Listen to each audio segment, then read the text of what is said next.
The Lord be with you. And with your spirit. A reading from the Holy Gospel according to Saint Luke. Glory to you, O Lord.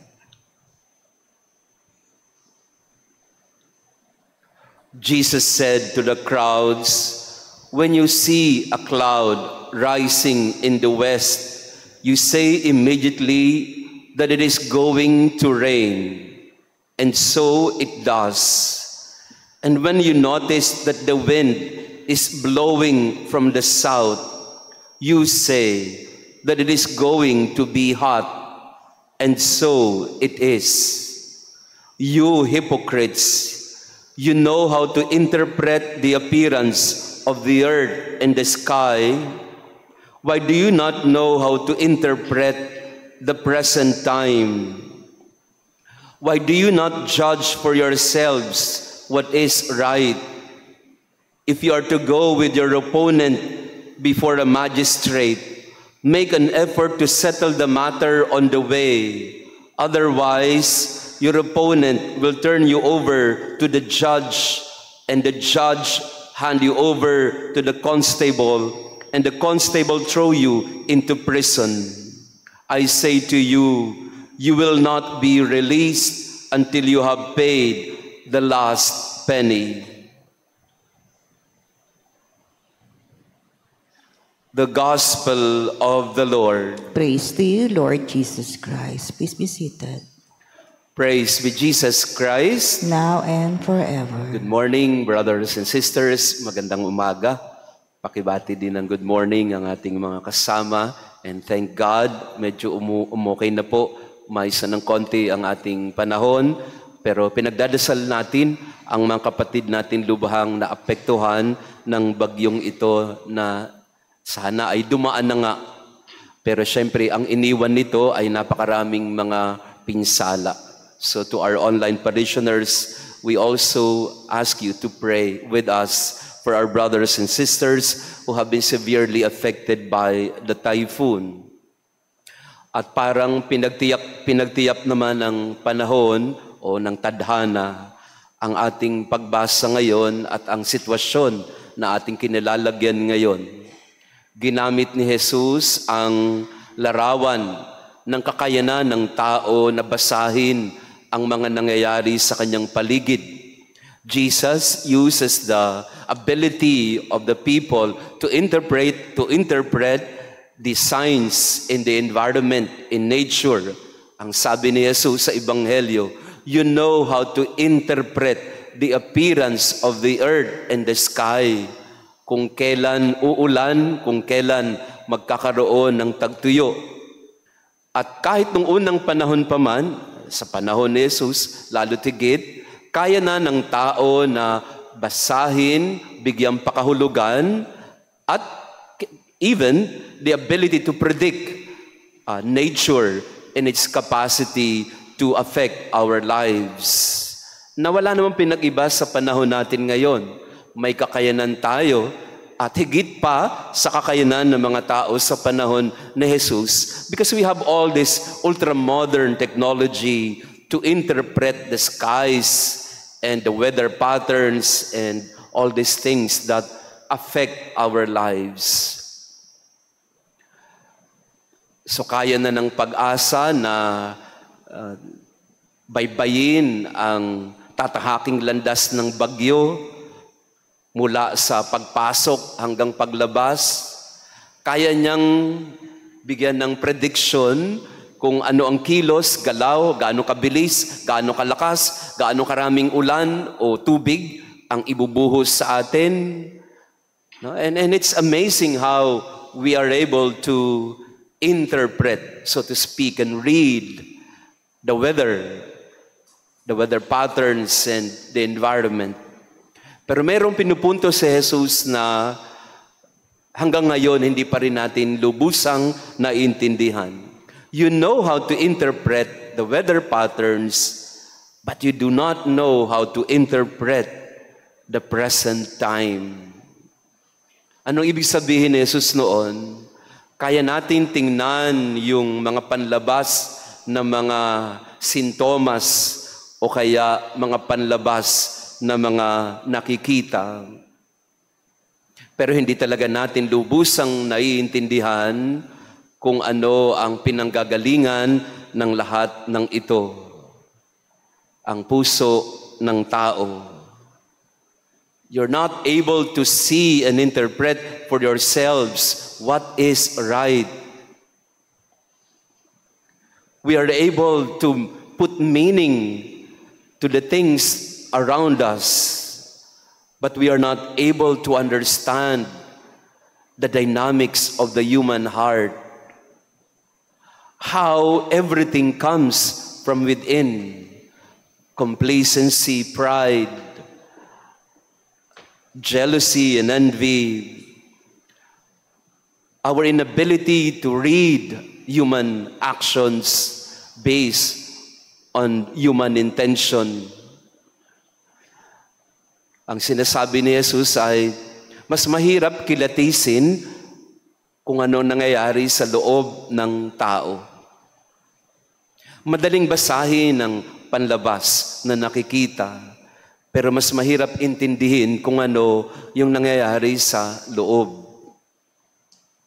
Pero dito sa loob ng tao nanggagaling ang lahat ng kamalian o kabutihan.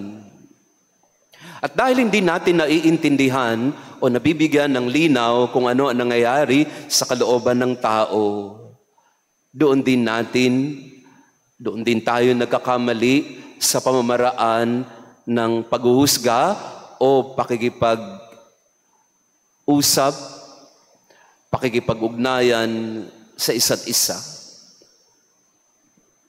But the Lord is trying to tell us, very simply, is this. The ability to read the human heart is most important. We have to start from within. Because from the human heart comes all this goodness or evil and wickedness. And yun po, if you are able to read it, yun po yung pinakabuod ng bagong encyclical ni Pope Francis, the Lixit Nos, which he just published yesterday. It's an encyclical about the Sacred Heart. About how everything should start with the human heart. And if we are not able to interpret the human heart, then we will not make sense of human relationships, human communities, and families for that matter. Everything starts with the human heart. That's what the encyclical is about. He loved us, that's the title, the Lixit Nos. It's an encyclical or a papal love letter to us, telling us that if we are to navigate the world today, we must start with the most important organ of the body. And not just organ, but the most important repository of human intention and human actions. The heart. Kasi dito magmumula yung kakayanan nating magmahal o ang kawalan natin ng malasakit. Kasi dito nagmumula ang kakayanan natin na magmalasakit o ang kawalan natin ng kakayanan na makiisa sa buhay ng isa't isa. At ito po yung nangyayari sa panahon natin ngayon. Alam naman natin na may global warming. Alam naman natin na ang lahat ng ito ay bunga na rin ng ang pang-aabuso ng mga tao sa kalikasan. Pero saan ba talaga nanggagaling ang pang-aabuso sa kalikasan? At bakit nagkakaroon ng problema sa ating mga weather patterns or global warming? Sa katigasan ng puso ng tao. At sabi nga sa atin, bakit tayo nailigtas, so to speak, ng bagyong ito na hindi ganoon masyadong nanalasa dito sa ating banda, except siguro sa Bicol and other parts of the country. Dahil sa Sierra Madre. At dahil may puno. Pero anong ginagawa sa Sierra Madre? May Kaliwa Dam. Uubusin ng puno at natural, pag wala ng puno, mananalasa ang bagyo at magbabaha. Saan nanggagaling lahat ito? Alam naman natin kung ano ang nangyayari sa labas. Pero saan nanggagaling ang lahat ng ito? Sa puso ng tao. Masyadong ganid sa pera. Aabusuhin ng kalikasan para sa pansariling mga interes, pagpapayaman. At siguro magandang tingnan ito sa panahon natin ngayon ng eleksyon. Ikot lang tayo ng ikot sa ating mga paghalal ng mga namumuno sa atin. Saan ba nanggagaling ang problema ng bayan o bansa? If I may indulge in it. Hindi naman nanggagaling ang lahat ng ito siguro sa korupsyon sa gobyerno or whatnot.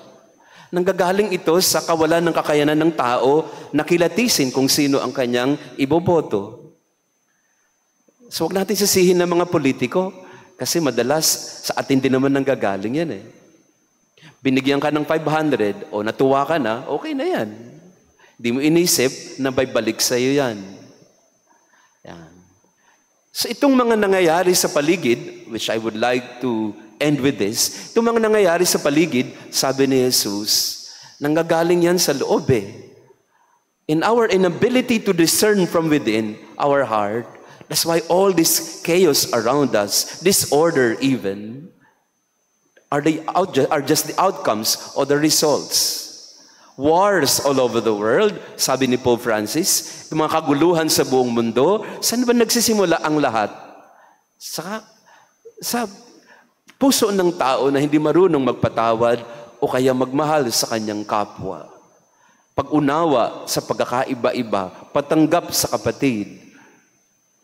Kaya sa misa natin ngayon, ipagdasal natin na matutunan din natin ng magkilatis, hindi lang ng panlabas, kung hindi matutong limiin ang mga bagay-bagay, aninagin ang kilos ng Diyos, hindi lang sa labas, kung hindi sa puso ng tao.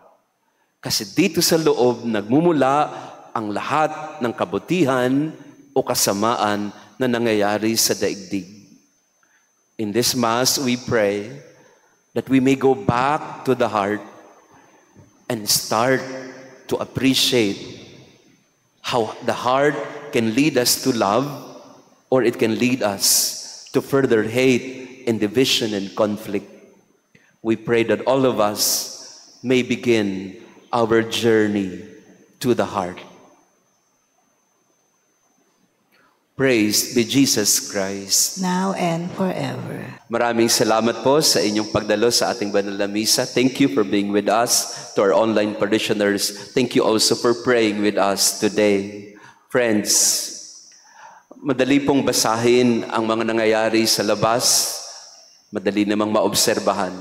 Pero yung nangyayari sa loob, ito yung mas importanteng dapat nating maintindihan. To read the signs of the times around us is important.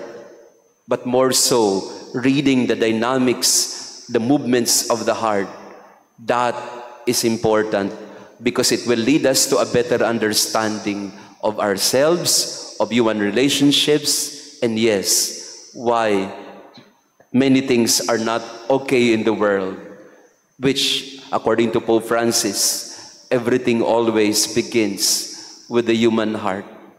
The chaos around us is but an outcome of the chaos from within. If we find peace in the heart, then very easily we can connect bridges to forge peace outside us. The Lord be with you. And with your spirit. And may our loving God bless you and your family, the Father, the Son, and the Holy Spirit. Amen. Our Mass has been offered. Go in peace to love and serve the Lord. Thanks be to God.